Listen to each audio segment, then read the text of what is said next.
하나님께서 우리에게 주신 말씀은 마가복음 10장 13절에서 16절 말씀과 고린도전서 13장 11절 말씀입니다. 이제 봉독합니다. 하나님의 말씀을 경청하십시오. 사람들이 예수께서 만져주심을 바라고 어린 아이들을 데리고 오매 제자들이 꾸짖거늘 예수께서 보시고 노하시어 이르시되 어린 아이들이 내게 오는 것을 용납하고 금하지 말라. 하나님의 나라가 이런 자의 것이니라. 내가 진실로 너희에게 이르노니 누구든지 하나님의 나라를 어린아이와 같이 받들지 않는 자는 결단코 그곳에 들어가지 못하리라 하시고 그 어린 아이들을 안고 그들 위에 안수하시고 축복하시니라. 아멘. 고린도전서 13장 11절 말씀입니다. 내가 어렸을 때에는 말하는 것이 어린아이와 같고 깨닫는 것이 어린아이와 같고 생각하는 것이 어린아이와 같다가 장성한 사람이 되어서는 어린아이의 일을 버렸노라. 아멘. 하나님께서 이 말씀을 통해 우리에게 은혜 주시길 원합니다. 5월 첫 번째 주일입니다. 가정의 달이죠. 또 어린이 주일을 맞이했습니다. 이 5월에 푸르른 날에 하나님의 은총과 그 사랑이 여러분의 삶과 여러분의 가정에 풍성하시기를 소망합니다. 우리 함께 기도하겠습니다. 사랑해 주님 감사합니다. 귀한 5월 새 달을 맞이하게 하셨습니다. 4월은 우리 마음이 참 무거웠습니다. 세월호가 다시 떠올라 그 아픔과 슬픔 속에 함께 위로하고 위로받을 수밖에 없었던 달이었습니다.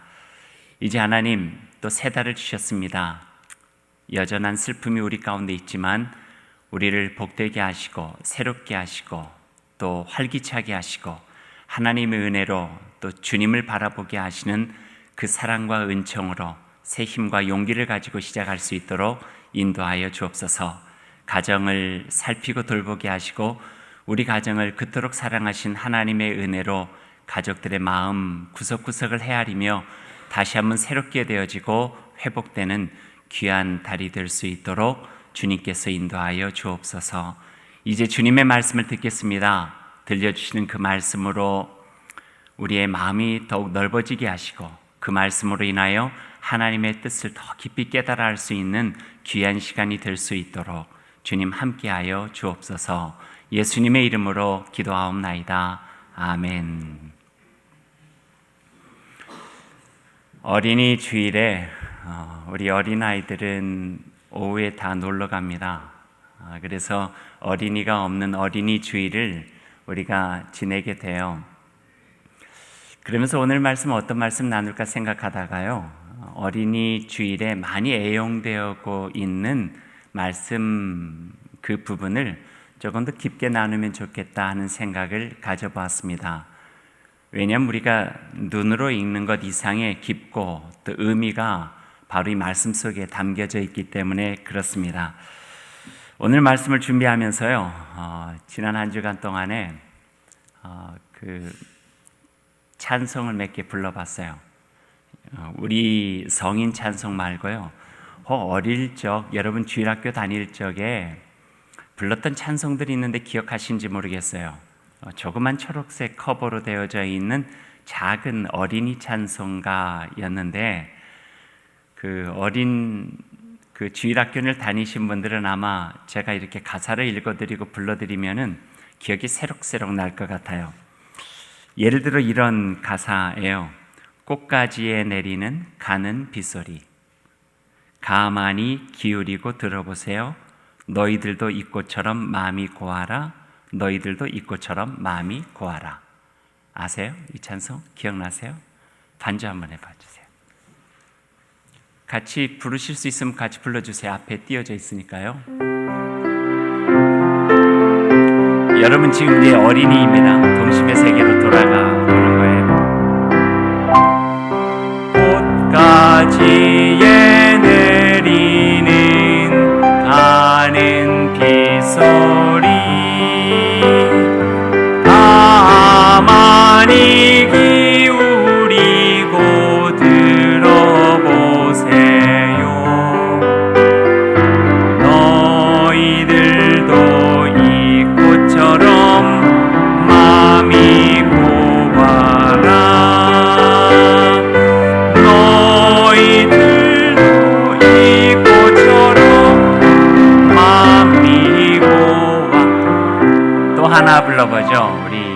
요 가사만 있는 게 아니에요. 한국 제가 참 좋아했던 곡이 있는데 이것은 이것처럼 그렇게 자주 부르지 않아서 여러분이 잘 아실지 모르겠어요. 예수님의 마음은 고요한 연못이라는 가사 말이 있는 이태선 목사님의 노래인데요. 달밤에 벌어지는 연꽃잎처럼 우리들을 다정히 불러주세요. 우리들을 다정히 불러주어요. 이것도 한번 해보죠. 목소리를 어린이처럼 하셔야 돼요. 좀 늙은 목소리가 자꾸 나요. 예수님의 마음은 고요한 연못 가을 밤에 멀어지는 연꽃잎처럼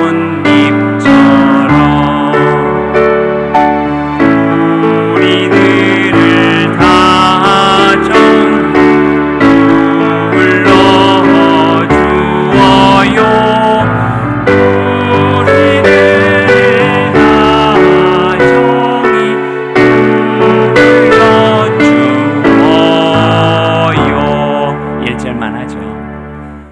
시간이 더 있다면 막 이것저것 한 6개 정도 골랐는데 다 부르고 싶어요.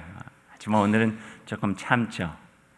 이런 어린 아이의 마음으로 오늘 말씀을 들어보면 좋겠습니다. 오늘 본문은 2000년 전에 있었던 이야기예요. 13절의 말씀 우리 한번 보시죠. 저를 따라서 한번 해보실래요? 어린아이처럼 다시요. 사람들이 예수께서 만져주심을 바라고 어린아이들을 데리고 오매. 그대로예요. 사람들이 예수님 계신 자리에 자신의 아이들을 데리고 와서 만져주시기를 바랬어요. 그 사람이란 부모들이겠죠.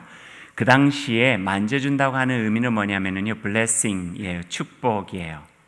좋은 사람, 존경받는 사람, 참 아이들이 닮았으면 좋겠다 하는 사람이 있으면은 아이들을 데려가서 머리를 만져주는, 안수해주라고 하는 어떤 의미가 담겨져 있는 그 행동을 부모들이 하는 것이죠. 부모들이 아마도 예수님을 훌륭한 랍비, 좋은 선생님으로 생각했던 모양이에요.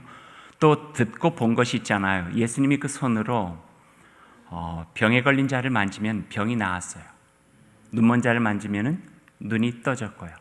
죽은 자를 살리시기도 했던 그런 기적과 같은 그 손에 자신들의 아이가 안수받고 축복받아서 잘 자라면 좋겠다고 하는 본능적인 부모의 마음으로 아이들을 데리고 예수님께로 지금 다가오게 된 거예요. 근데 거기는 사람들이 참 많이 있었어요. 근데 이게 어찌된 일이에요? 오늘 말씀을 보니까 이렇게 복되고 귀한 일을 막아서는 이들이 있었어요. 막아서는 이들이 다름 아닌 예수님의 제자들이에요. 예수님의 제자들이 막아설 뿐만 아니라 아이들을 꾸짖고 있어요. 혼낸다는 말이죠. 왜 그랬을까 생각해 봐요. 성경 말씀을 보면 겉으로는 두 가지 이유가 이 제자들이 막아서고 혼냈던 이유 속에 있어요. 첫 번째는요, 어른 중심의 사고 방식이에요. 이 말을 깔끔하게 한마디로 정리할 수 있어요. 애들은 가라. 애들은 가라. 가치 없잖아요. 보잘것없잖아요. 괜히 방해만 되잖아요. 괜히 귀찮게만 하잖아요. 그런 애들은 가라 이거예요. 우리가 어린이를 발견한 것이 언제냐면요, 그리 오래되지 않아요. 1950년도에 우리 한국은 어린이 현장이라고 하는 것들이 만들어졌고요. 기독교 어린이 현장. 그리고 세계적으로 보더라도요, 18세기의 프랑스 철학자였던 장자크 루소라고 하는 에밀을 지은 저자이기도 하죠. 그 사람에 의해서 어린이가 비로소 어른들로부터 구별이 됐어요. 그래서 아동 문학 또 그때부터 생긴 거예요. 아동 미술, 아동 코너, 아동 교육 다 그때부터 생겼어요. 그러니 오늘 이 예수님께서 있었던 그 일은요, 장자크 루소보다도 1700년 전이니까 아동, 어린이는요 별로 그 눈에 들어오는 존재들이 아니었던 거예요. 수에 세지도 않았어요. 회당을 만들 때 10명이 있어야 되는데 아이들은 그 숲 속에 들어가지도 않았던 때가 바로 그때예요. 그러니 제자들이 어른 중심적인 생각으로 애들은 가라. 여기는 너희 같은 애들이 있을 때가 아니야. 괜히 귀찮게만 할 뿐이야. 그러니까 저쪽에 가서 놀아. 그리고 아이들을 막아서고 혼내서 보내려고 했던 거죠. 또 하나의 이유가 있었어요. 그것은 제자들이 갖고 있었던 예수님에 대한 사랑이에요. 사랑은 사랑인데 잘못된 사랑이죠. 사랑은 사랑인데 빗나간 사랑이에요. 사랑이라면은 그 사람이 뭘 원하는지, 그 사람의 마음이 어떤지 헤아리면서 하는 것이 진정한 사랑이잖아요. 내 중심적으로 내가 생각하기에는 그렇게 하면 좋겠다. 내 생각으로는 이렇게 하는 것이 그 사람을 위하는 것이다. 이건 사랑 아니에요. 때론 그게 지나치다 보면은 집착이 될 수 있어요. 나는 사랑한다고 말하는데 그의 마음속에 이게 사랑으로 느껴지지 않는다면은 그것은 부부간의 사랑도, 자녀들에 대한 사랑도, 또 교회에 대한 사랑도, 나라에 대한 사랑도, 또 예수님에 대한 사랑도 그건 그리 좋은 사랑이 아니에요. 빗나간 사랑, 잘못된 사랑이죠. 오늘 제자들이 예수님을 사랑하는 마음이 있었어요. 왜냐하면 지금 힘들고 지치잖아요. 얼마 전까지 바리새인들하고 율법학자들하고 갖은 토론하느라고 몸이 기진맥진해졌을 텐데 예수님 조금이라도 좀 쉴 수 있도록 해야 되겠다라고 생각하고 있는데 아이들이 와서 귀찮게 하는 거예요. 그러니까 거기에 막아서고 혼내가지고 내쫓으려고 한 것이죠. 그런데 예수님의 마음 그러지 않았어요. 아무리 내가 지치고 힘들어도 난 아이들을 좋아한다는 거예요. 아이들이 희망이라는 거예요. 아이들의 머리 위에다 손을 올려주고 축복하고 안수하고 이 땅에 하나님의 백성으로 하나님의 자녀로 커나가는 것이 내가 진정 바라고 있는 나의 꿈이다. 그런 마음을 가지고 있었는데 그 마음을 몰라주고 아랑곳 없이 제자들은 아이들을 막아서 버리고 만 거죠. 빗나간 사랑, 잘못된 사랑, 그 마음을 헤아리지 않고 이해하지 못한 그 사랑이 아이들을 막아선 두 번째 이유예요. 사랑은 절대 일방적인 것은 아니잖아요. 이것은 우리들에게 잘 알고 있는 거잖아요. 그 사랑이 적절하고 바르게 표현될 때에 감사하게 돼요. 어린이 주일인데 어린이에게, 우리 자녀들에게도 그 사랑이 적절하고 바르게 표현될 때 아이들이 엄마 고마워요, 아빠 고마워요 그렇게 이야기하지, 저를 위한다고 하는 게 위하는 게 아니에요, 제발 그렇게 하지 마세요 라고 이야기를 해요. 그러니 사랑은요, 일방적인 것이라기보다는 서로가 함께 나누는 적절하고 바른 모습 속에서 나타나는 것이 진정한 사랑이죠. 제자들이 그것을 몰랐네요. 제자들은 이런 이유들로 인해서 예수님 앞에 나오는 아이들을 막아섰고 혼냈어요. 그런데 예수님의 반응이 그 다음에 나와 있어요. 화를 내셨대요. 14절 말씀을 제가 읽어드릴게요. 예수께서 보시고 노하시어 이르시되, 노하시어 이르시되, 성경에서 자주 찾아볼 수 없는 단어예요. 어린아이들이 내게 오는 것을 용납하고 금하지 말라. 하나님의 나라가 이런 자의 것이니라. 예수님께서 화내시면서 제자들에게 그렇게 말씀하신 거예요. 여기서 잠깐 우리가 생각해 볼 것은, 예수님이 평소에도 화를 잘 내시는 분 같으면은 또 화를 내시는구나 이렇게 생각할 수도 있죠. 근데 어지간해서 예수님께서 화를 내신 분 아니에요. 물론 성전을 장사치의 거리로 만들어버린 그 앞에서는 그 좌판을 뒤엎으면서까지도 화를 내셨어요. 하지만 자기를 돈 몇 푼에 팔아버리는 가룟 유다에게도, 3번이나 부인한 베드로에게도 화내지 않으셨어요. 긍휼히 여기셨어요. 안타까워하셨어요. 그러니까 오늘 이 화낸 그 상황, 분노의 상황은 어떤 사람에 대한 것보다는 상황에 대한 것이에요. 어떤 상황에 대해서 분노하신 것이고 화내신 거예요. 그렇게 화내실 만한 일이었는가라고 생각되지만 내용을 조금 더 깊게 들여다보면 그 분노의 뿌리와 그 분노의 이유를 우리가 알게 되죠. 우리가 그 이유를 알려면 오늘 말씀 가지고는 충분하지 않고요, 오늘 앞에 있는 마가복음 9장 30절부터 10장 12절까지를 우리가 찬찬히 읽어봐야지 오늘 왜 예수님께서 화를 내고 계시는가를 알게 돼요. 그래야 오늘 제목 어린아이 같이라고 하는 의미도 우리가 알게 되고요. 다 읽을 수는 없고요. 거기에 중심 구절인 33절부터만 한번 여러분 같이 보시죠. 한번 성경을 찾아보세요. 마가복음 9장 앞에 있는 대목이에요. 한 장만 넘기시면은 33절부터 나와요. 제가 읽어드릴게요. 가버나움에 이르러 집에 계실새 제자들에게 물으시되 너희가 길에서 서로 토론한 것이 무엇이냐 하시되 그들이 잠잠하니 뭔가 캥기는 게 있었죠. 이는 길에서 서로 누가 크냐, 네가 크냐, 내가 크냐 하고 쟁론하였다, 싸웠다 하는 거예요. 내가 너보다 더 커, 막 이러고 싸웠대요. 예수께서 앉으사 12제자를 불러서 이르시되, 이것은 굉장히 진지한 말씀을 하시고자 할 때 보여주시는 모습이에요. 이르시되 누구든지 첫째가 되고자 하면 무사람의 끝이 되며 무사람을 섬기는 자가 되어야 하리라 하시고, 그리고 여기서 잘 들어보세요. 어린아이 하나를 데려다가 그들 가운데 세우시고 안으시며 제자들에게 이르시되, 여러분 한번 상상해 보세요. 어린아이 하나를 12제자 앞에다가 데려다가 그들 가운데 세우시고 안아주셨어요. 그리고 제자들에게 이렇게 말씀하세요. 누구든지 내 이름으로 이런 어린아이 하나를 영접하면 곧 나를 영접하는 것이고, 누구든지 나를 영접하면 나만 영접하는 것이 아니라 나를 보내시니 하나님까지도 영접하는 것이라. 여기에 구원이 있어요. 여기 하나님의 나라에 예수님께서 이루시려고 하는 그 모습이 담겨져 있는 거예요. 여기서 어린 아이는요, 그냥 단순한 어린 아이가 아니에요. 좀 더 깊게 살펴보면은 보잘것없는 어린 아이처럼 느껴지는 이들이에요. 그 눈앞에 어린 아이가 있어서 12제자들 가운데다가 어린 아이를 세우고 안아주시면서 말씀하셨지, 아마 거기에 한센병 환자가 있다면 그를 세웠을 거예요. 그 앞에 비천한 여인이 있다면 바로 거기다 세웠을 거예요. 거기에 이방인으로 세상 사람들에게 손가락질 받으면서 쓸모없는 일하고 생각한 이가 있었다면 예수님께서는 바로 그 사람을 그 가운데 세우셨을 거예요. 그리고 안아주시고 그리고 말씀하셨을 거예요. 이와 같은 자를 영접하는 것이 나를 영접하는 것이고, 나를 영접하는 것이 하나님을 영접하는 것이다.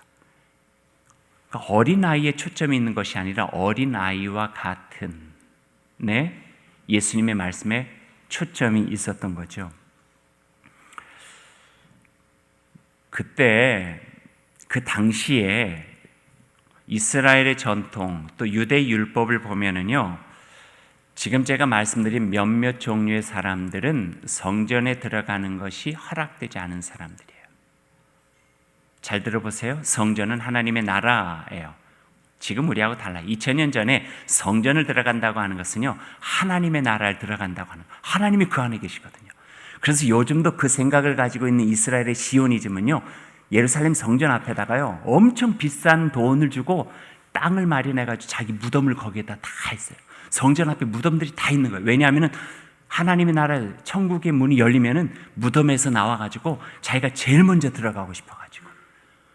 그런데 오늘 이야기했던 13살 이하의 어린아이라든지 몸에 질병이 있다든지 죄가 있다든지 세리나 창기와 같은 어떤 사람들한테 손가락질 받는 직업이 있다든지 이런 이들은요, 성전 안으로 들어갈 수가 없었어요. 어떻게 허락을 받았다 할지라도 사람들의 그 뜨거운 눈총 때문에 그 안에 들어갈 엄두조차 낼 수가 없는 거죠. 그리고 예수님께서는 그 배제된 사람들 중에 하나인 어린아이를 12제자 가운데 세우시고 안아주시고 축복하시면서 말씀하신 거예요. 누구든지 이 어린아이를 영접하면 나를 영접하고, 나를 영접하면 하나님을 영접한다. 하나님이 우리 마음에 있고 하나님의 나라에 우리가 들어갈 수 있다고 하는 구원의 참된 비밀, 어찌 보면은요, 예수님께서 생명 걸고 십자가의 길로 걸어가셔서 이루시려고 하는 하나님의 나라에 대한 그 모습을, 그 진리를, 그 길을 보여주고 계시는 거예요. 근데 불과 얼마 전에 이렇게 예수님께서 생생하게 말씀하셨는데, 어린아이가 오는 것을 막아서고 있는 거예요. 예수님 앞에 오는 이 어린아이를 막아서고 혼내는 거예요. 네가 있을 자리가 아니다. 그렇게 말하는 거예요. 거기에 분노하세요. 아이를 무시해서가 아니에요. 하나님의 나라에 대한 이해가 없음이에요. 예수님께서 목숨 걸고 이 땅에서 하시고자 하시는 그 일에 대한 이해가 없는 거예요. 예수 그리스도의 사역, 그 생명건 사역에 대한 무지함이 예수님의 마음을 답답하게 하고 화나게 한 거예요. 너희가 그래도 나와 함께 가장 오래 있었던 제자들인데 내 마음을 적어도 너희들은 알 줄 알았는데, 내가 이루고자 하는 그 일들을 너희들은 적어도 이해할 줄 알았는데 너희들마저도 내가 가는 길, 내가 하는 일을 조금치도 이해할 수가 없느냐 하는 마음을 가지고 분노하시는 거예요. 어떻게 보면은 이런 분노는 제자들에 대한 분노이기도 하지만 때로는 우리 그런 마음 있잖아요. 내가 해왔던 일에 대한 낙심이기도 해요. 어떻게 저들을 믿고 내가 십자가로 갈 수 있을까? 저들에게 이 사역을 남겨두고 내가 어떻게 하나님께로, 아버지께로 갈 수 있을까? 그래서 요한복음 15장, 16장, 17장에 보면은요, 아버지와 내가 하나가 된 것처럼 저들에게도 주님께서 도와주시길 원합니다. 하나가 되어 주셔서 보혜사 성령께서 그들과 함께 하셔서 내가 이 땅에서 이루려고 했던 그 일들을 그들도 성심성의껏 정말 이루어갈 수 있도록 도와주십시오 라고 기도하고 있는 내용들이 바로 그 속에 나오고 있는 거예요. 거기에 화가 났어요. 제자들조차 그 편협한 생각에 가두어졌고 배타적인 기득권에 안주하면서 이전에 가지고 있었던 그 모습으로 그냥 살아가려고 하는 그 모습에 화가 난 거예요. 예수님께서 이루어 가시는 하나님의 나라는 결코 편협한 울타리에 갇힌 작은 나라가 아닌데, 보잘것없이 보이는, 가치 없이 보이는, 마치 방해가 되는 것처럼 생각되는 어린아이들과 같은 사람들까지도 함께 이루어가는 거룩한 나라인데, 생명의 나라인데, 샬롬의 평화의 나라인데, 바로 이 일을 위해서 하나님께서 그 아들까지 이 땅에 내어보내주시고 그 아들 예수 그리스도가 십자가의 일을 가면서 정말 그 마음에 용기 있게 죽음을 넘어가려고 애쓰고 있는데 그거조차 이해하고 있지 못하는 제자들에게 답답한 마음으로 화를 내고 있는 모습, 그 모습이 나와요. 내가 온 것은 의인을 위한 것이 아니라 죄인을 위한 것이다. 하나님의 나라는 누구를 위한 것인가? 예수님의 하나님의 나라는 주님이 만져주심을 바라고 달려오는 어린아이들 같이 보잘것없다 해도, 아무런 내세울 것 없다 해도, 흠이 많다 해도, 죄 많은 사람이라 할지라도 하나님의 은총과 사랑으로 하나가 되어져서 주님을 찬양하며 이루어가는 나라가 바로 하나님의 나라인 거죠. 자격이 있는 게 아니에요. 어른만, 건강한 사람만, 의인만, 유대인만, 주인만, 뭔가 가진 사람만 아니에요.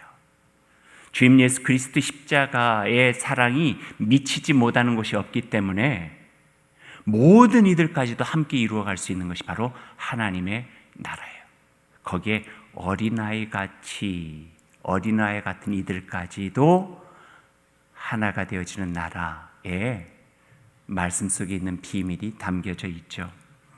세리장 삭개와 같고, 험한 세월 지내온 마리아와 막달라 마리아와 같고, 남편이 5이나 되는 사마리아 여인과 같고, 유대 민족을 압제하는 고넬료와 같은 로마 군인이 있다 할지라도 예수님 만져주심 바라고 그 품으로 달려오는 모든 이에게 열려있는 생명의 나라, 열린 구원의 나라, 사랑과 자비가 넘치는 하나님의 나라, 그 나라가 바로 예수님께서 목숨 걸고 십자가를 넘어서 이루시려고 하셨던 그 나라라고 하는 거예요. 예수님 말씀하세요. 내가 이루려고 하는 그 나라를 너희들이 왜 막아서느냐? 내 나라의 주인공으로 세워질 그 어린아이들을 왜 너희들이 꾸짖고 막아서고 저 멀리로 쫓아내느냐 하는 거예요. 내가 그들을 사랑한다 하는데 너희들이 왜 막아서느냐? 그들이 바로 내가 이루는 하나님 나라의 백성이요 자녀요, 하나님 나라를 함께 이루어갈 사람이라고 말하고 있는데 왜 너희들이 그들을 배제하느냐? 너희들이 편협한 생각으로, 너희들이 오랫동안 유지했던 기득권으로 그 자리를 뺏기고 싶지 않아서 그래서는 안 된다 하는 말씀을 우리에게 지금 들려주고 계시는 거예요. 그래서 오늘 말씀하시죠. 내가 진실로 너에게 이르노니 누구든지 하나님의 나라를 어린아이와 같이 받들지 않는 자는 결탄코 그곳에 들어갈 수 없다. 그렇게 단언하시면서 주님께서 말씀해주고 계세요. 한 가지 더 보죠. 두 번째 읽었던 고린도전서 13장 11절에 있는 말씀이에요. 제가 한번 읽어드릴게요. 여기는 전혀 다른 어린아이와 같은 모습이 나오고 있어요. 내가 어렸을 때는 말하는 것이 어린아이와 같고 깨닫는 것이 어린아이와 같고 생각하는 것이 어린아이와 같다가 장성한 사람이 되어서는 어린아이의 일을 버렸노라. 여기 어린아이는요, 앞에 어린아이하고는 달라요. 말만 똑같을 뿐이에요. 한국말이 똑같다고 해서 그 의미가 똑같다고 생각하지 마세요. 여기서 어린아이는 뭐냐면요, 영어로 표현하자면 childish예요. 그러니까 애 같다는 거예요. 너 왜 이렇게 애 같아? 나이만 먹었지 왜 이렇게 애같이 말해? 애같이 행동해? 애같이 살아? 아직 어려서 넌 뭘 모르는구나. 뭐 이런 거. 또 요거를 조금 더 아주 직접적으로 표현하면은 왜 이렇게 유치해? 이거예요. 그래서 바울 사도는요, 이제 내가 신앙 안에서 성숙하니 어린아이와 같은 일을 버리게 되었다. 이제 그리스도 안에서 내가 성숙하게 되었다는 거예요. 왜 두 곳에 있는 말씀을 읽었냐면요, 마치 이 바울 사도가 버리려 했던 어린아이와 같은 모습, 그 편협하고 유치하고 자기만 알고 이기적이고 조금만 안 좋으면 불평하고 원망하고 불만스럽게 하고 또 아직 다 잘하지 못한 어떤 의존성, 내 것은 뺏기지 않으려고 하는 장난감 가지고 노는 그 애기와 같은 그 모습이 제자들에게서 보인 거예요. 제자들에게. 그러니까 제자들에게 좀 어린애 같더라 그런 거죠. 어린애. 오늘 말씀 마무리하죠. 이렇게 마무리할 수밖에 없을 것 같아요. 어린아이 같이 되지 맙시다. 그러나 어린아이 같이 되십시다. 이해하시죠? 오늘 설교 안 들으신 분은 그게 뭔 말인가 할 거예요. 따라 해보십시다. 어린아이 같이 되지 맙시다. 우리 모두 어린아이 같이 됩시다. 오늘 이 말씀이 우리에게 주시는 교훈입니다. 그리스도의 참당 사랑 가운데에서 성장하고 성숙하여 어른과 같은 믿음의 품위를 가지고 이 세상을 예수 그리스도와 함께 살아가며 온전한 하나님의 나라의 어린아이 같은 사람들까지도 품고 하나님의 고귀한 나라를 이뤄가는 주님의 백성들, 하나님의 사람들이 다 될 수 있기를 간절히 소망합니다. 아멘.